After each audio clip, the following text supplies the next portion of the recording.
In The Legend of Zelda Breath of the Wild, you play as Link, who has just awoken from a 100-year slumber after being defeated in his battle with Calamity Ganon. You're tasked by the ghost of the King of Hyrule to restore the divine beasts, recover your memories, and rescue Princess Zelda by destroying Calamity Ganon once and for all.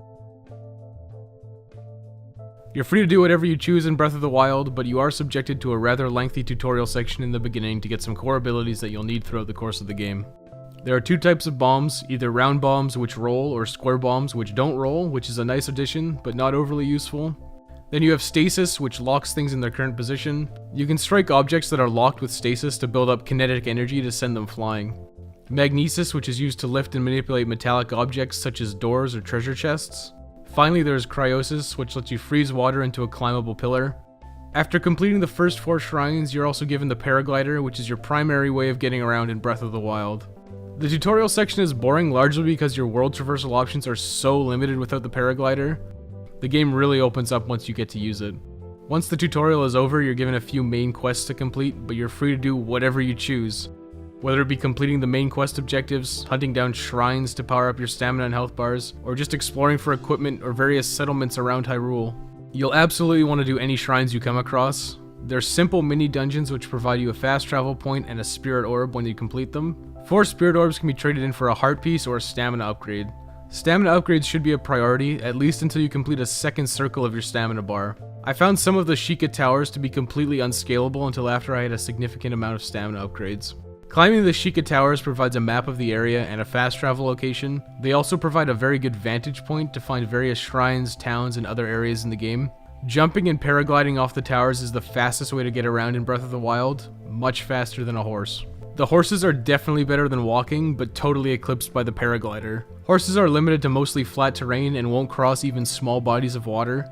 This means you're forced to follow the winding roads rather than the direct path the paraglider can provide. Your horses can also be killed, which makes them even less worthwhile. Loss is something you'll become very accustomed to in Breath of the Wild. The weapon degradation system is not implemented very well. In the beginning it's fine, and even enjoyable. You're frequently fighting enemies where your weapons that break are either being replenished with similar or replaced by superior equipment. However, you quickly reach a point where your inventory is full of good or situational weapons and you no longer have any desire to fight monsters. At this point, fighting the standard enemies and wasting your superior equipment is just not worth it, so combat takes a backseat to strictly world traversal. The rewards for clearing out the camps of Moblins and Lizalfos are usually something petty like arrows, some rupees, or some weapon that's grossly inferior to what you have already. Combat itself is pretty dull. It mostly consists of spamming the attack button.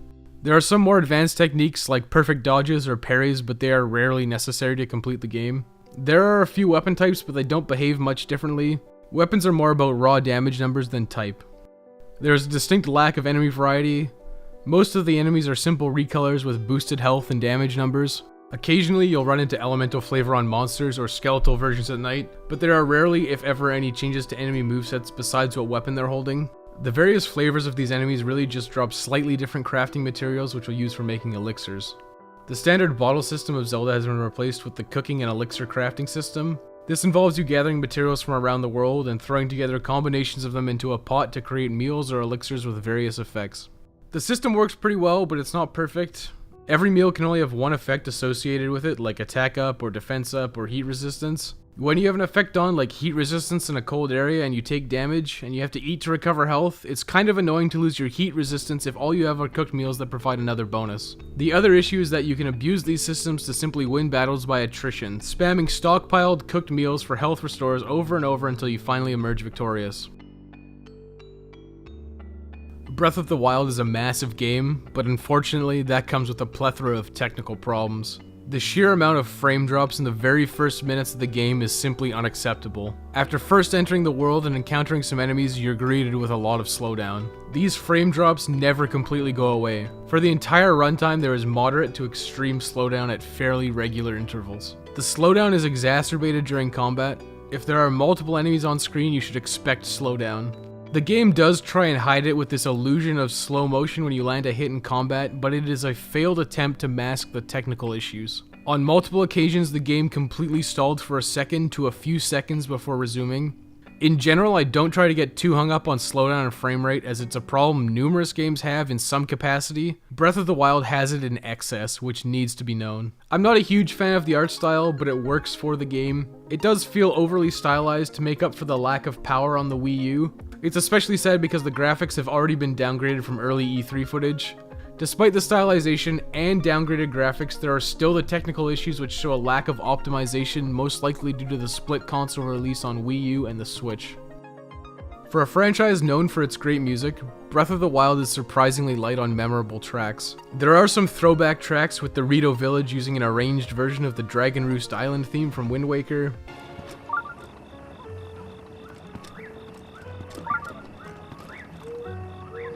There are really awkward decisions with the music. These tracks are often muted, with slow piano that feels like it's played by an amateur. Boss themes occasionally have odd decisions, like to incorporate an accordion, which is not something I want or expect from an epic boss fight. There are a few tracks I did enjoy, but it seems lesser to the soundtracks of other games in the series. For the first time around, there's voice acting. It's used conservatively in cutscenes and occasionally during the set pieces against the Divine Beast, but it's very hit or miss. I didn't like Zelda's voice actress at all, and the voices for the Gorons felt out of place and uncharacteristic. Barbosa! What was that? Did you feel that? I'm glad the voice acting is there, but it does leave something to be desired. I have some grievances with the interface. The interface was often fairly clunky to navigate, and you're frequently subjected to it because you need to swap your weapons quickly once they break.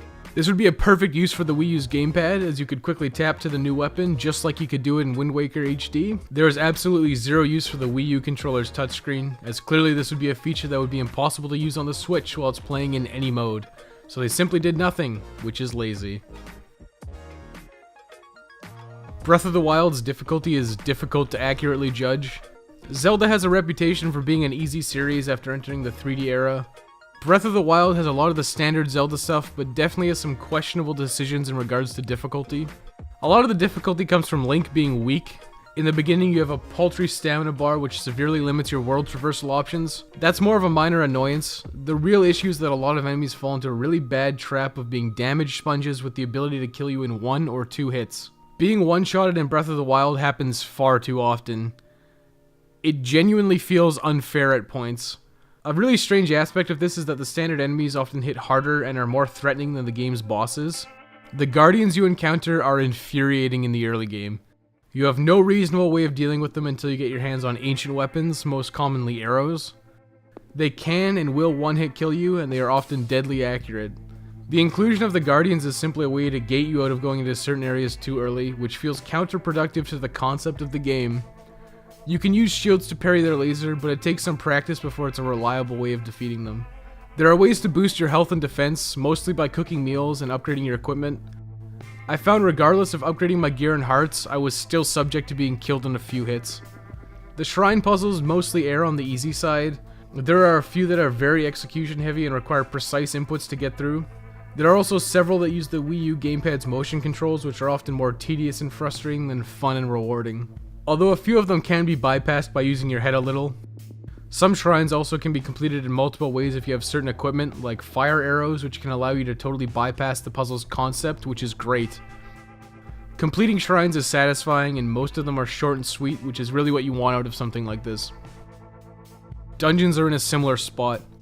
Dungeons themselves are smaller in scale and are a single, more intricate puzzle in a larger open area. I found the dungeons to be easy with simple concepts, but there is always 1 or 2 small things that I missed which caused a lot of laps around the area. It's a similar scenario with the bosses, as there's a second phase which requires you to use some of your core abilities that don't always feel intuitive. Breath of the Wild is huge. The sheer amount of content in the game is impressive. Unlike other open world games where they say you can go anywhere, you actually can go everywhere in Breath of the Wild's massive map. With some major exploration, climbing all the Sheikah towers, doing 51 shrines, going to some of the more remote locations like mountain peaks, doing a handful of side quests, and the majority of the main story content excluding Zelda's memories, I completed Breath of the Wild in 30 hours, 11 minutes, and 53 seconds. The main questline is deceptively short, The Zelda formula is still present, but it feels more condensed. There is the standard pre-dungeon, which involves some run around in the surrounding areas, a pre-dungeon set-piece boss battle, which is a new addition, then the dungeon itself, and then finally the boss and wrap-up. The main storyline was underwhelming, even doing the bonus main quests like finding the Master Sword. If you take a step back and look at just the main quest line, it's probably closer to a 6 to 10 hour game casually. I was actually finding myself wanting more of the main content. The shrines just weren't enough of a draw and I would have liked a more robust main adventure. I do think the best part of Breath of the Wild is that you can choose what to do when you want to do it. You can tackle the dungeons in whatever order you want and come and go from them as you please. The main problems I have with the length and scale of Hyrule is that a significant portion of the side quests have paltry rewards. Some are useful, like pointing you in the direction of the Great Fairy Fountains, which function as your armor upgrade hubs, but most of them are simply not worth doing as they reward you with trivial things like arrows or rupees. This makes the side quests feel more like content bloat than something really meaningful.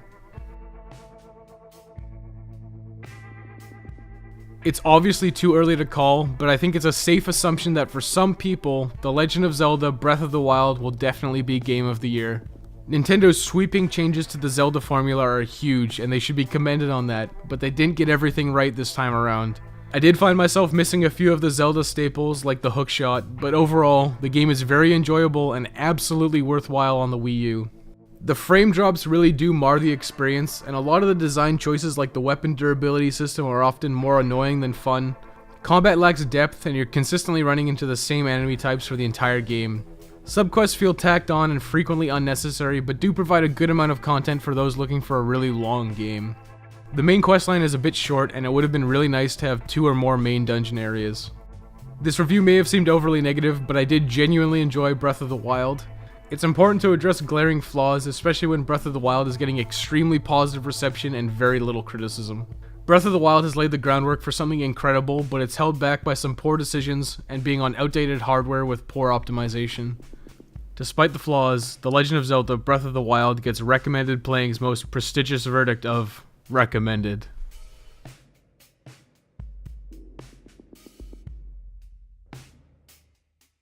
It is my pleasure.